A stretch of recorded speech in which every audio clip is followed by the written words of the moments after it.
Perlindungan sosial, subsidi energi masih mendominasi pos APBN tahun depan. Di saat yang bersamaan, saudara, pertumbuhan ekonomi diasumsi stagnan dan defisit anggaran melebar. Bagaimana market memaknai era APBN dan nota keuangan 2025? Kompas Bisnis sudah bersama dengan ekonom Universitas Indonesia, Profesor Telisa Aulia Valianti. Selamat pagi, Prof. Apa kabar? Ya, selamat pagi. Baik, terima kasih. Prof, kita mulai dari gambaran makro secara umum dalam era APBN 2025. Tahun pertama Presiden terpilih Prabowo Subianto menjabat, ini pertumbuhan ekonomi didesain stagnan 5,2%. Tetapi defisit anggaran justru melebar ke 2,53% terhadap PDB. Lalu bagaimana publik khususnya market memaknai ini?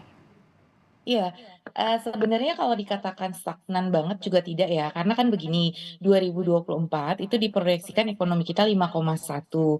Nah, sedangkan di 2025 itu 5,2. Jadi sebetulnya ada kenaikan 0,1 percentage point. Jadi, dikatakan kalau stagnan kan tetap gitu ya, kalau misalkan 5,1 terus, 5,2 tuh ada sedikit peningkatan. Jadi, sehingga memang dibutuhkan pengeluaran yang lebih besar, sehingga tadi pengaruhnya kepada defisit yang lebih besar, seperti itu. Jadi, karena memang asumsi growth-nya dinaikkan, tapi memang nggak apa ya, mungkin masyarakat kan pengennya langsung meningkatnya lebih tinggi gitu ya, dari 5,1 misalkan ke 5,3, 5,4 begitu. Tapi kan nggak bisa cepat ya, kecuali kita melakukan sesuatu terobosan yang not business as usual, yang kerja keras yang lebih begitu ya. Tetapi kalau kita asumsikan growth-nya normal dalam kondisi, terutama nanti kan the Fed itu sudah mulai mengurangi higher for longer-nya, itu kita harapkan ada sedikit space untuk kita tumbuh lebih. Nah, oleh karena itu pemerintah, saya baca di sini, spending-nya memang dinaikkan, terus menghasilkan growth yang sedikit lebih tinggi. Tapi memang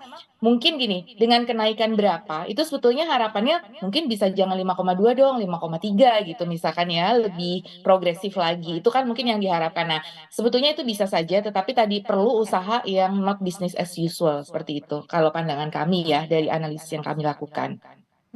Ya artinya kan memang sebetulnya bukan stagnan tapi ada peningkatan. Namun memang ekspektasi market ataupun juga ekspektasi publik seharusnya untuk kemudian pertumbuhan ekonomi ini lebih besar lagi begitu ya. Lalu kan Prof, ini ada dua proyek besar di tahun 2025.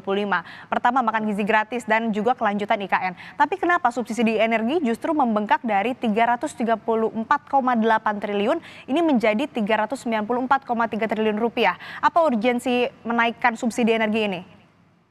Betul, nah itu yang mungkin perlu kita lihat ya dari asumsi. Jadi asumsi nilai tukar. Jadi 2024 itu nilai tukarnya kan sekitar 15.000.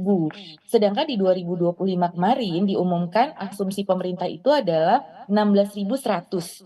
Nah, karena pelemahan rupiah itu subsidi menjadi membengkak. Itu kalau kita lihat sensitivity APBN, setiap 100 rupiah ya, kalau kita lihat nih 100 rupiah depresiasi rupiah, itu dia akan menaikkan, defisit ya, menaikkan defisit, dan menaikkan subsidi energi, seperti itu. Nah, defisit itu bisa membengkak ya, dan subsidi energi juga itu bisa naik gitu. Jadi, ini akan, menaikkan sekitar, subsidi energi 10,2 triliun dari setiap 100 depresiasi rupiah. Nah, sedangkan kemarin kan baseline-nya 2024 itu 15.000, sekarang kita 16.000.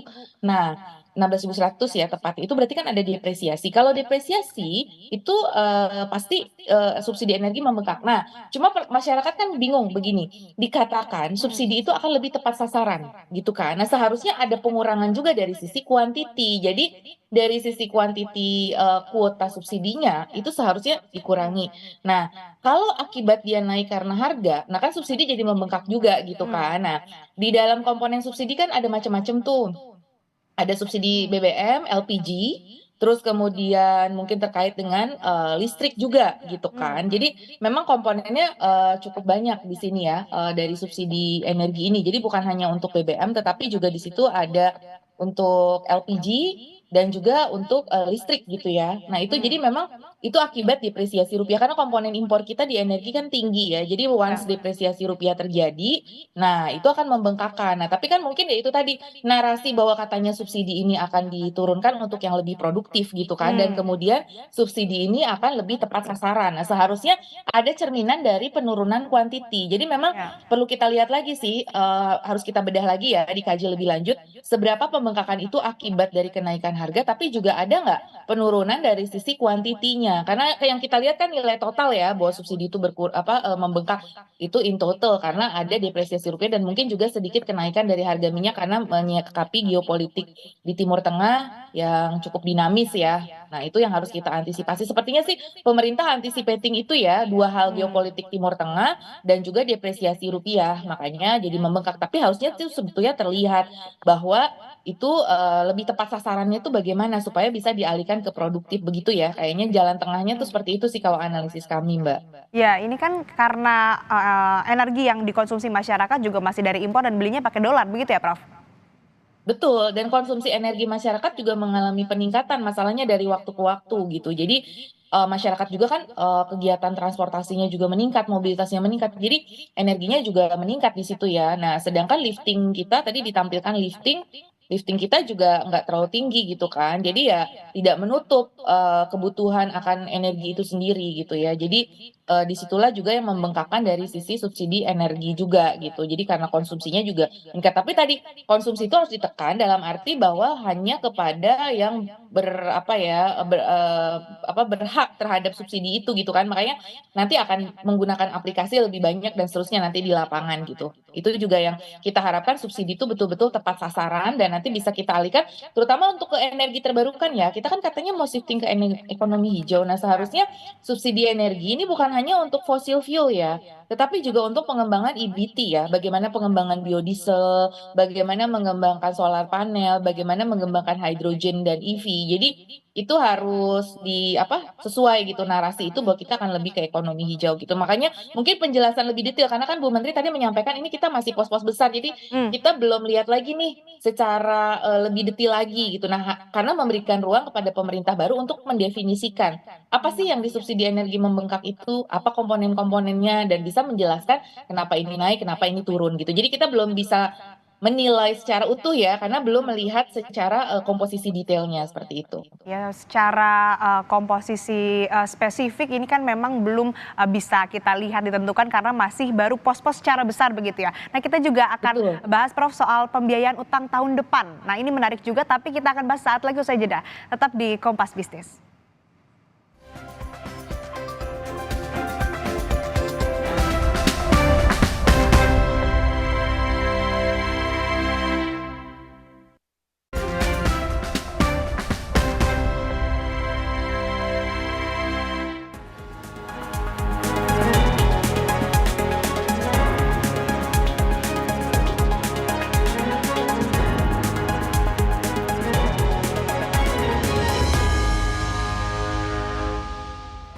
Kembali di Kompas Bisnis, Saudara, masih dengan bahasan terkait nota keuangan dan juga RAPBN 2025 bersama dengan Ekonom Universitas Indonesia, Profesor Telisa Aulia Valianti. Prof, kita lanjutkan pembahasan yang sempat terpotong tadi. Pembiayaan utang tahun depan juga akan melonjak, ini jadi 775,9 triliun rupiah. Naik signifikan dari posisi target tahun ini, yaitu 522,8 triliun rupiah. Bagaimana kemudian memastikan bahwa lonjakan utang ini tetap prudent, kredibel, dan yang penting punya daya dorong terhadap pertumbuhan ekonomi? Betul, kata kunci bahwa utang itu harus digunakan secara produktif itu sangat penting untuk menjaga yang disebut sebagai sustainability fiskal. Karena sustainability fiskal itu nanti ngaruhnya ke potensi resiko krisis dan lain sebagainya yang harus kita perhatikan ya, dan menurunnya sovereign rating itu bisa diakibatkan kalau sustainability fiskal kita berkurang. Kalau analisis kami, jadi kuncinya adalah menjaga fiskal disiplin ya. Jadi kami mengapresiasi sih sebetulnya pemerintah juga memang utang meningkat, tapi tetap kita menjaga disiplin fiskal itu ya, rule of the game dari disiplin fiskal itu harus tetap terjaga. Nah, jadi yang harus kita lihat itu bagaimana utang menciptakan produktivitas ya, bagaimana pembiayaan utang itu disalurkan kepada sektor-sektor yang produktif, itu yang harus dipastikan. Jadi memang ada yang untuk perlinsos. Perlinsosnya mungkin perlu dievaluasi lagi betul-betul kepada peningkatan rentan. Nah, kita juga harus punya program-program yang meningkatkan produktivitas itu apa? Nah, seperti kartu prakerja, mungkin itu seharusnya ditingkatkan ya, tapi ataupun upskilling dan reskilling dari tenaga kerja kita.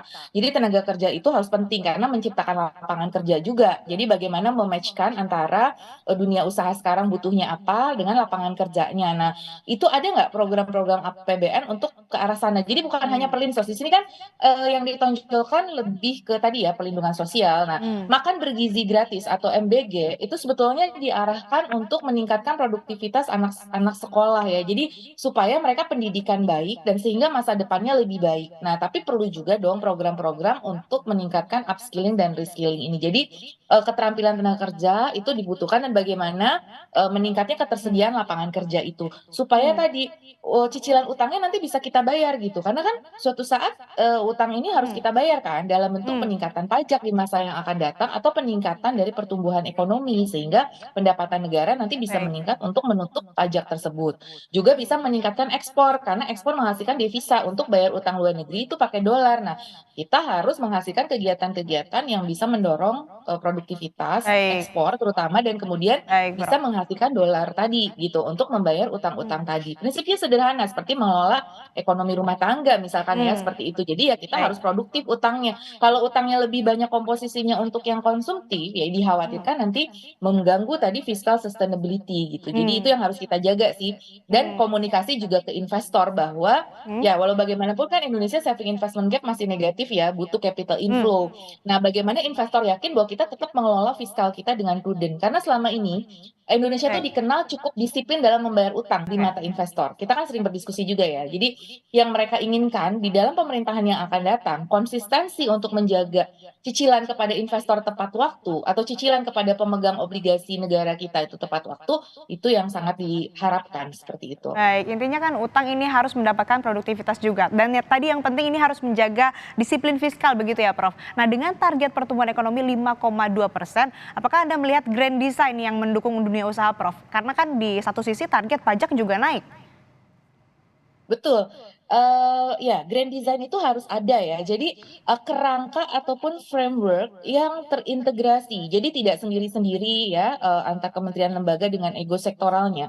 Kita harapkan bahwa ego sektoral itu bisa dikurangi dan sinkronisasi kebijakan nanti semakin harmonis termasuk, pentahelix ya dengan dunia usaha. Jadi bagaimana dunia usaha ini juga, dilibatkan dalam setiap pengambilan kebijakan. Jadi sebetulnya waktu UU CK kan juga itu, adalah, harapan dari para dunia usaha juga ya, yang memberikan banyak masukan pada misalkan pada UU CK. Nah, nanti grand design-nya itu apa sih, sektor apa yang mau didorong secara prioritas misalkan. Nah, kemudian pajak-pajaknya pun mendukung ke arah sana. Nah, kita lihat, oke pendapatan negara itu memang harus meningkat, karena kan tadi kita nggak mau utang terlalu membengkak juga dan bisa membiayai pengeluaran yang semakin meningkat itu. Nah, Hmm. pengeluarannya tapi diharapkan juga ada yang bentuknya tax expenditure ya, insentif untuk dunia usaha sendiri, tapi insentif yang tepat gitu. Jadi insentif yang bukan menciptakan moral hazard ya, kalau terlalu banyak insentif juga tapi menimbulkan moral hazard kan itu tidak bagus juga. Jadi Hmm. artinya dari sisi perpajakan misalkan bagaimana kebijakan Oke, terkait Prof. dengan, nanti ke depan misalkan nih pajak karbon, cukai untuk sejumlah industri yang sedang diwacanakan gitu kan, terus Hmm. kemudian PPN. Nah ini kan juga semua akan berpengaruh gitu ke konsumen juga ke dunia usaha. Nah itu harus apa ya, sinkron gitu, yang mana dulu sih?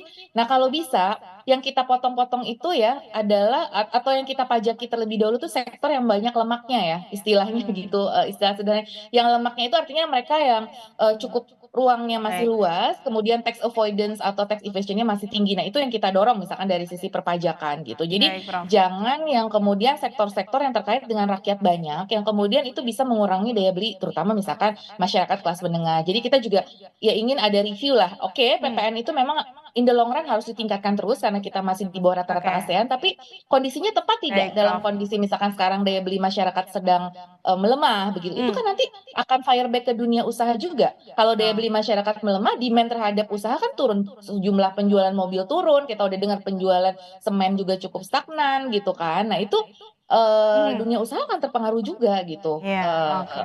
nah itu oleh karena itu perlu grand design tadi ya. Jadi saya selalu bilang kita perlu grand design sebetulnya seperti apa, kita bikin dashboard sama-sama, kita Baik. lihat kemudian kita bikin policy yang tepat mencari win-win solution seperti apa gitu. Karena memang banyak Oke. challenge di situ, banyak trade off ya di tengah kondisi yang banyak Oke, tekanan Prof. ini gitu. Oke, terakhir Prof, singkat saja terkait reshuffle kemarin. Ini bisa kita simpulkan nggak dari reshuffle kemarin ini tidak berdampak pada ekonomi? Karena kan banyak yang bilang pertumbuhan ekonomi saat ini juga autopilot gitu. Iya, kita berharap ya, ini ya kita mengapresiasi lah, pasti ada langkah-langkah yang dilakukan gitu ya, baik secara untuk mendukung stabilitas politik dan lain sebagainya. Selama reshuffle itu kemudian tidak menciptakan blur baru dalam kebijakan ya, policy-policy uncertainty. Jadi kita berharap justru dengan reshuffle ini, policy semakin certain bahwa kita akan menuju pada grand design sama-sama yang lebih baik gitu.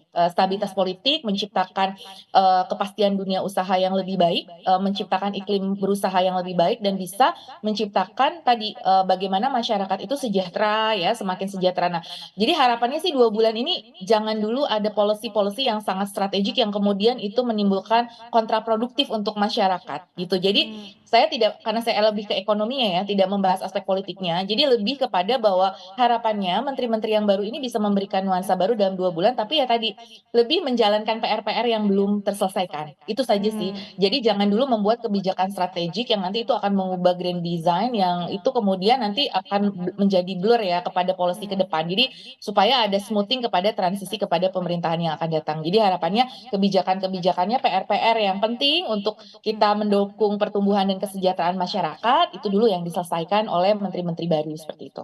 Ya, artinya juga dinamika politik yang terjadi khususnya juga kemarin ada reshuffle, ini harapannya juga bisa memberikan pertumbuhan ekonomi yang baik begitu ya, tidak mengganggu pertumbuhan ekonomi maupun juga dinamika ekonomi yang terjadi. Dan tadi kalau misalkan akan membuat kebijakan ini harus lebih hati-hati jangan sampai merubah grand design. Baik, terima kasih Profesor Telisa Aulia Valianti telah bergabung bersama kami di Kompas Bisnis. Sehat selalu, Prof.